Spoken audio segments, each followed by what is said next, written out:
తెల్లవారితే చక్రవర్తి అయి రాజ్యమునేలే రామయ్య తండ్రి మాటకై పదవిని బదలి అడవులకేగెనయా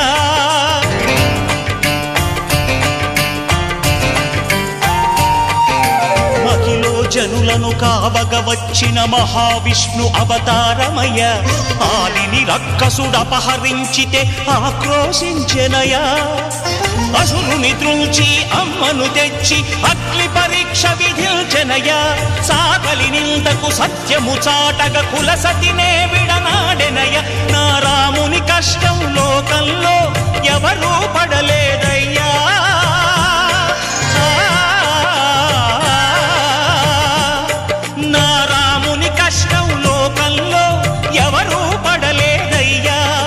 సత్యం ధర్మం త్యాగంలో అతనికి సరిలే